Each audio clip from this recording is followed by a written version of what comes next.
as we reflect in this season of Lent, as we read your book of 1 Timothy, may we draw closer to you. May we develop a sincere faith. And may we draw closer to being a disciple of Jesus Christ. 1 Timothy chapter 3. This is from the New Revised Standard Version.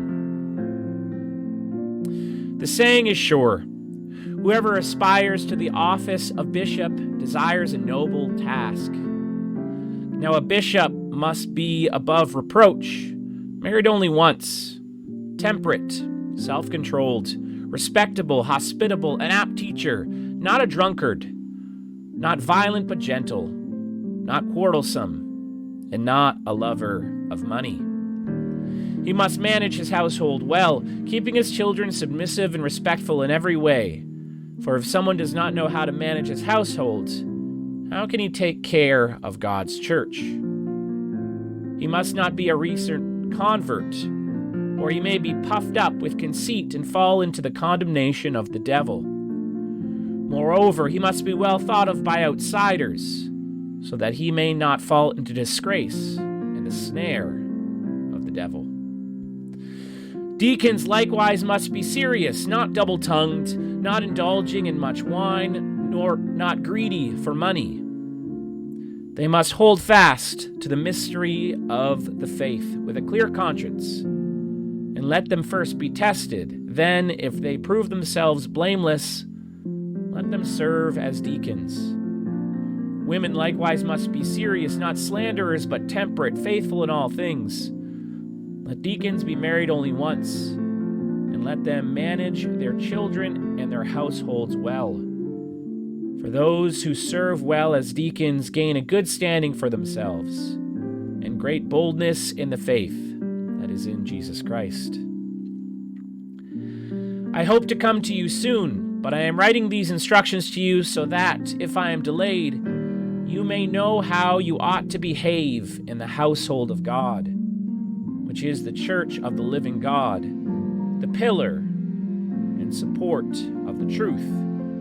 Without a doubt, the mystery of godliness is great. He was revealed in flesh, vindicated in spirit, seen by angels, proclaimed among the Gentiles, believed in throughout the worlds, and taken up in glory.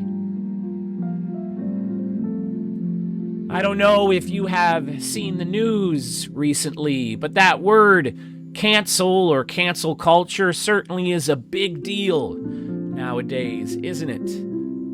Everyone always talks about canceling people who are famous. Well, it's interesting because certainly there are times in which it's unjustified and there are times in which it is. But a lot of what Paul is talking about here in 1 Timothy chapter 3 has to do with that idea, where the people who are supposed to be leaders in the church, they need to follow a particular standard of living.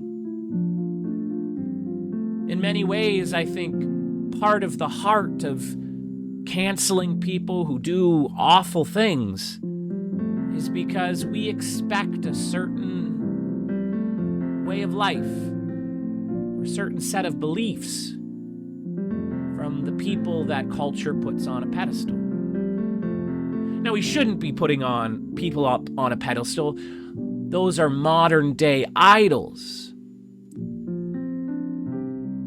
But you gotta admit, certainly we've all heard the stories of the religious person who, has a scandal in their family or is greedy and taking money unfairly.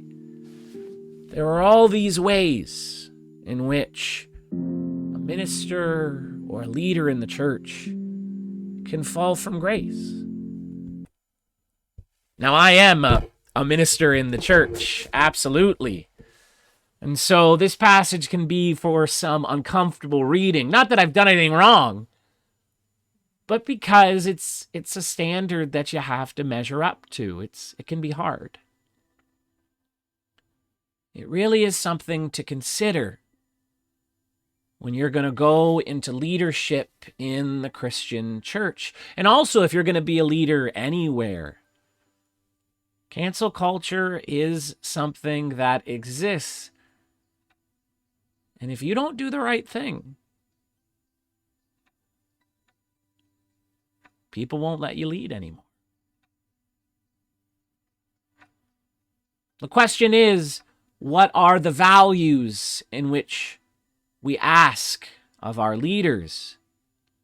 Because it isn't exactly as Paul says, although those are some very good suggestions.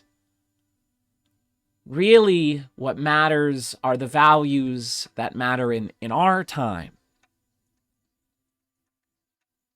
That really does matter when it comes to leading in the Christian church, whether you're a minister or a deacon or a bishop or an elder. We are called by this chapter of 1 Timothy to lead by example and to lead a Christian life. If you're thinking about being a leader in the church, if you're thinking about being a leader in life, there's a whole lot to learn from this third chapter of 1 Timothy. As we journey through this season of Lent, I hope that the way that you lead will be one that is faithful to the ministry of Jesus Christ. Please reflect with me so that we may move towards a more sincere faith. Amen.